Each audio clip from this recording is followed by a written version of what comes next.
Hey guys, welcome to my channel. So my name is Love and I'm a second year PPE student at the University of Oxford, and welcome to this video.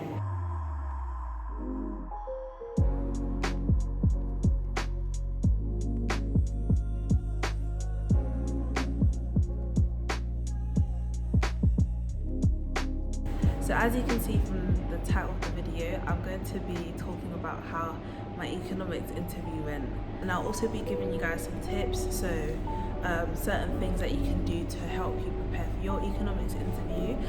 This is mainly catered towards Oxford, but it could also be useful if you're applying to Cambridge for economics as well, because I do know a bit about the course and like the interview structure for the Cambridge side of things. But anyway, so I applied to New College, I interviewed at New College, and I got into New College. So my experiences are based off of the year that I applied to New College. So your interview experience may be completely different from mine. And yeah, just bear that in mind. Like the purpose of this video isn't to tell you how your interview will go, it's just to give some insight. I'd also like to say thank you so much guys for everyone who's newly subscribed to my channel. Guys, I know I took a long break during the summer, but it was so nice to see that a lot of my subscribers were still there. Like, it was so nice to see that, so thank you so much guys. But anyway, let's get into this video.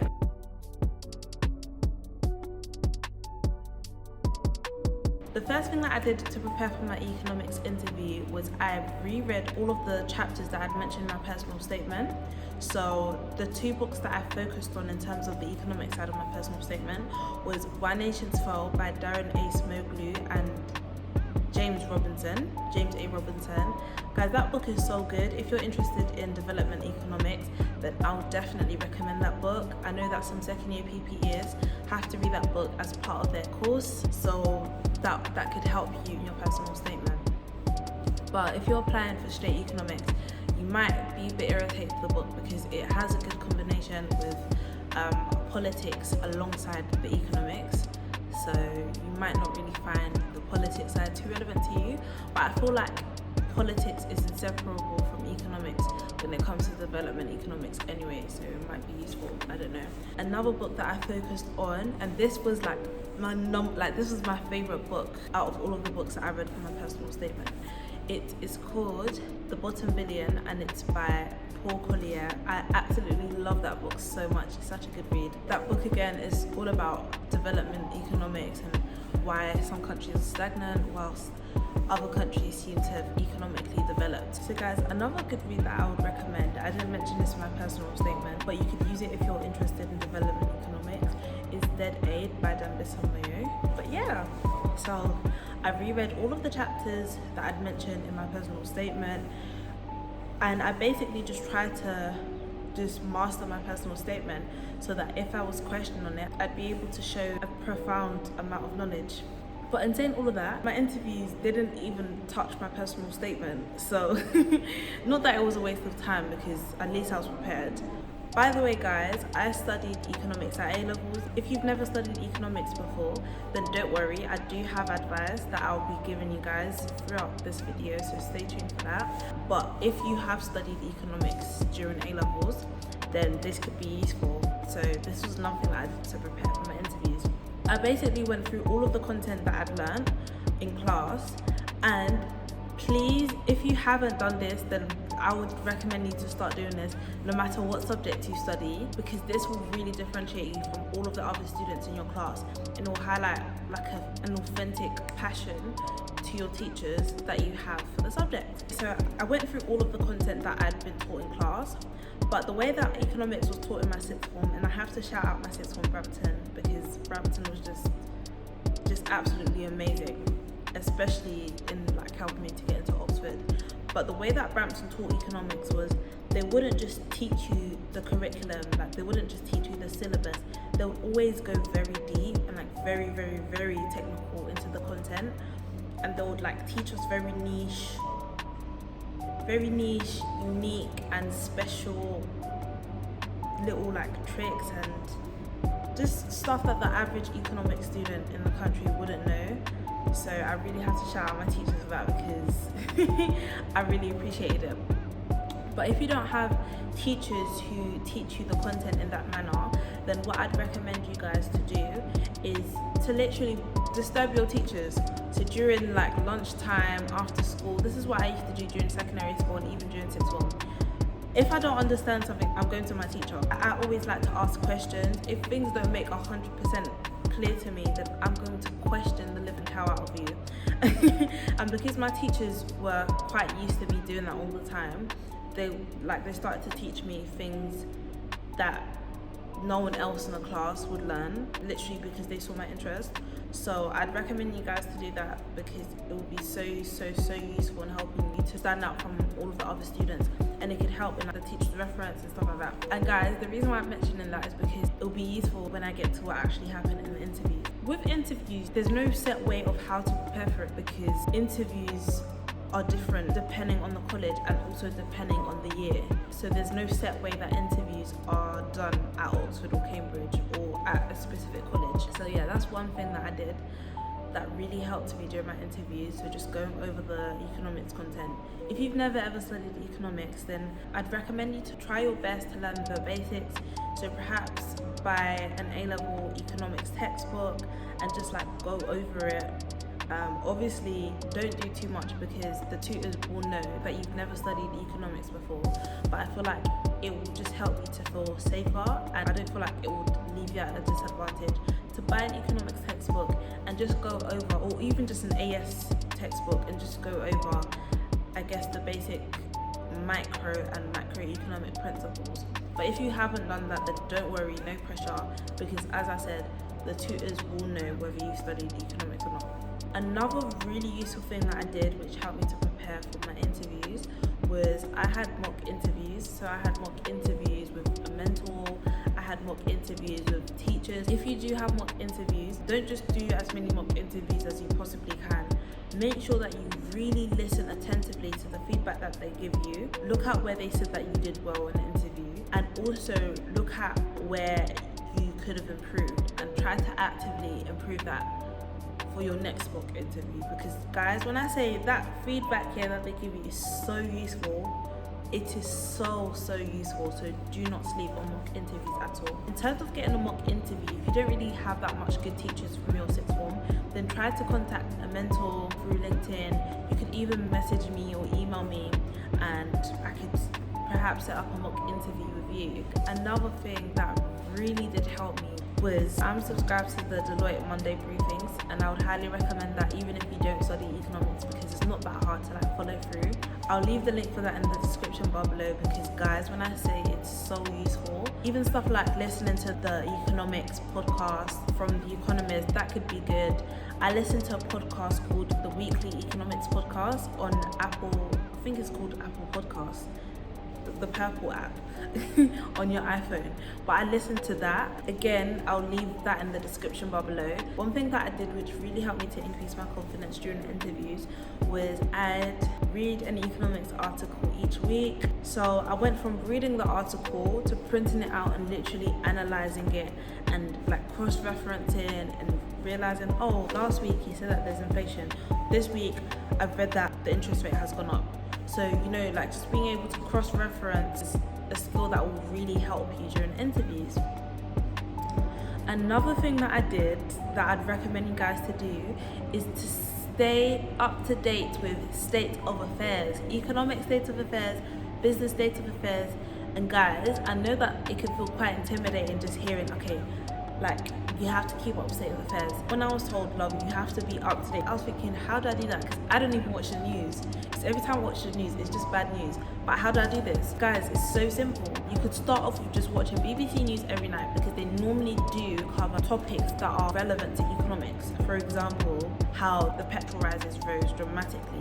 That's relevant to economics. So I'd recommend watching BBC News. I'd also recommend the economics articles, just as I've mentioned. Like, there's so many ways to keep up with the state of affairs. I do know that Cambridge economics interviews tend to be a lot more mathematical based. So for this interview, I did bring my calculator. I asked like if it would be okay to bring my calculator, and he said bring it just in case, like bring it if it will make you feel better, but you might not use it. And I didn't have to use it during this interview. But for Cambridge economics, double check if you can bring a calculator, because regardless, like you're going to have to do some maths. A lot of the Cambridge content that you're questioned on in your interviews is purely mathematical based, so bear that in mind. I do just a lot of like economics mathematical questions. So what actually happened during my interviews? My economics interview was the second interview that I had. It was scheduled to start at 5:30 and it was on the same day as my politics interview, so I was already quite drained from that interview, so I was tired. But guys, this is what happened. I was sitting in the waiting room. I didn't have my phone on me, but I knew that I was on time because I left around 5:20. But guys, 5:30 came and went. 5:45 came and went. 6 came and went. It must have been at least like 6:15. I was quite stressed out. I was thinking, have they forgotten me? Am I really supposed to have my interview at this time? So eventually he came and he apologized. He said there'd been a delay. I just made a little economics joke and I said, well, if it was politics then I'd be a little upset, but because it's economics, I don't mind. Because economics was literally my favorite subject during A-levels, so it had a special place in my heart. But anyway, so we've gone upstairs now and this room was really nice, very comfortable. There was a lot of like green mixed with some mahogany. Just, it looks really antique and everything looks very expensive. Like even the carpet felt different from regular carpet. This type of carpet was the type where, you know, like when your shoes are just sinking in, like that's how you know, yeah, they spent a lot of money in this room. So we've sat down. He had a few notes on his lap and he said, oh, I see you study economics, so what's your favorite topic in economics? And this is another tip that I would give you guys, yeah? The day before, so basically the night that I'd arrived at Oxford, when we saw the timetable of what interviews we'd have and when, that's when it was also revealed to us who would be interviewing us. So I decided to do a little research, which I would definitely recommend you guys to do. And in my research, I discovered that the person who'd be interviewing me for my economics interview had been doing a lot of work concerning monetary policy. So guess what I said when he asked me, what's your favorite topic in economics so far? Monetary policy. It wasn't a lie because I did have the proof and the evidence to back it, and I honestly do love monetary policy. So when I answered that question, I said development economics and monetary policy. But because obviously he's very like intrigued in monetary policy and he hadn't read any monetary policy in my personal statement, I guess that's why he asked me to expand on the monetary policy side. So I spoke about how I really find quantitative easing interesting, and I said I've come across this flowchart that my teacher taught me for quantitative easing, and I think it's really interesting how one scheme could have so many different channels that work really effectively in the economy. And then I asked him if I could draw the flow diagram. And guys, this is where the advice that I gave in terms of bothering your teachers outside of like regular school times and getting them to teach you things that are outside of the course and like just niche topics. This is where that advice comes in really useful, because this graph that I'm talking about, my teacher taught it to like the whole of the class, but I decided to practice it for my interviews because I didn't know where it would come in handy. So I practice it. So during the interviews, I asked him, oh, would you like me to draw this flow diagram for you? And this created like a niche in my interview, so I guess it made me stand out from the rest of the applicants, because I'm pretty sure that none of the other applicants offered to draw a flipping flow diagram. I would show you guys the flow diagram, but this is the flow diagram that my teacher made up, so I don't know if he would want me to share it with you guys because I don't have his permission to, so I'm really sorry about that. But try and bother your teachers to teach you like very niche stuff, because it will really come in handy during the interviews. So he gave me his notepad and I drew everything, and as I was drawing I was explaining, okay, so this means that, and I was explaining each chain of the flowchart, and then I gave it back to him and he read over it, he looked at all of the different channels and he was like, yeah, like this is all correct. and he seems really impressed by it. So guys, I hope that you've noticed a trend or like a pattern if you watched my first interview, Storytime, that I spoke about, where I explained how my politics interview went. There's been a trend so far of me doing something that differentiates me from all of the other candidates, and the tutors really like endorsing it and really appreciating it. And I'm not trying to say that to apply pressure on you guys or to make you guys feel like nervous about the whole interview process, but really try and do your best to like, I don't know, just sometimes you bump into your niche, sometimes you discover your niche whilst you're on the job. Sometimes you can't prepare a niche like how I did with preparing and practicing the flowchart. So don't be too stressed about it. Sometimes your personality can be your niche. Sometimes it happens organically rather than being rehearsed and artificial, like in my case. Bear in mind, if you've never studied economics before, the first thing that the tutor said when the interview started was, he said, "Love, I see that you study economics. So what's your favorite subject?" So if you've never studied economics before, just know that obviously your tutors will know, so they should take that into account. So after he looked at the flow diagram, then he started to ask me a set of questions. So the first question that he asked me was to explain what happened during the 2008 financial crisis. So I explained what happened, and then he asked me what economic policies the government used to try and take the economy out of the recession. I spoke about how the UK government went against the conventional routes in terms of trying to get an economy out of a recession. The European countries did take the conventional route, but what ended up happening was that the UK came out of the economic recession faster than most of the European countries. So I guess even though it was quite a weird stance to take, it worked. And I explained that and I spoke about that and I gave my opinion on that. So guys, make sure you know your facts, make sure you know the relevant economic timelines, especially in the UK. The last part of the interview was he gave me a sheet of paper which had like a bit of writing in it, and he asked me some questions, so like carbon emissions, like taxation, parking. I won't lie, I did struggle on those questions a bit, but I made sure to always communicate what I was thinking, even though some of what I was thinking, or a lot of what I was thinking, sounded quite crazy. So make sure that even if you don't understand what you're talking about, make sure to be transparent and to communicate to the interviewer if you're not too sure, because again, like as I always say, they're not expecting you to be perfect, they're not expecting you to know everything, they're just trying to analyze and trying to observe how you think and whether you can communicate when you're struggling, because that's so important in terms of like tutorials and just your degree in general. So yeah, that was the last part of the interview, and that interview ended, and I feel like that interview was quite good, to be honest. But yeah, that's basically what happened in my economics interview. Thank you so much for watching. I hope you've enjoyed this interview. Always remember to contact me if you have any questions, if you have any requests for other videos, then just message me, email me. I love hearing from you guys. But thank you so much for watching, and I'll see you in the next video. Bye. I say welcome to my private party. So the man I wanna know.